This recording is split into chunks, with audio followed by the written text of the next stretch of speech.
మొత్తానికైతే మనం ధర్మస్థలం అయితే మేము రీచ్ అయిపోయాము. 5 కల్లా రీచ్ అయిపోయాము. మేము 1:30కి అయితే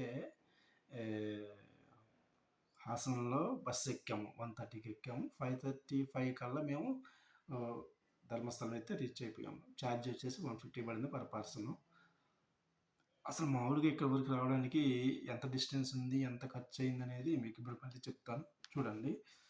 విజయవాడలో అయితే మేము ట్రైన్ ఎక్కాం కదా, మన విజయవాడ నుంచి యశ్వంతపూర్ జంక్షన్కి 12 అవర్స్ అయితే పడుతుంది.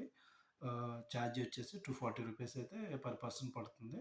మళ్ళీ అక్కడ నుండి Haasan junction to Haasan junction Yesvantpur to Haasan junction reach అవ్వడానికి పర్ పర్సన్ 70 రూపీస్ అయితే ఛార్జ్ అయింది మాకు ట్రైన్కి. మళ్ళీ అక్కడ నుంచి మీకు ఇంతకుముందు వీడియోలో చెప్పాను కదా, 150 రూపీస్ అయితే ఛార్జ్ అయింది బస్కి ధర్మస్థలం రీచ్ అవ్వడానికి.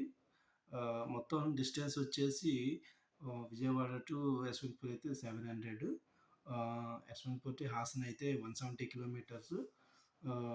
ఇంకోటి Haasan junction to Dharmasthala temple దగ్గరికి అయితే 110 కిలోమీటర్స్ అయితే ఉంది.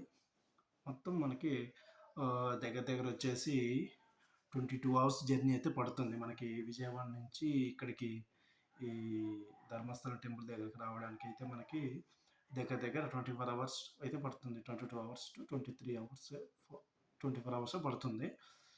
అది మీ టైం చూసుకొని బయలుదేరండి. ట్రైన్ అవైలబిలిటీ ఇవన్నీ చూసుకొని మీరు బయలుదేరండి. ఇక్కడ వరకు అయితే మనకి ఇలా ఖర్చు అయింది. నెక్స్ట్ ఏంటనేది నెక్స్ట్ పార్ట్లో నేను అప్లోడ్ చేస్తాను.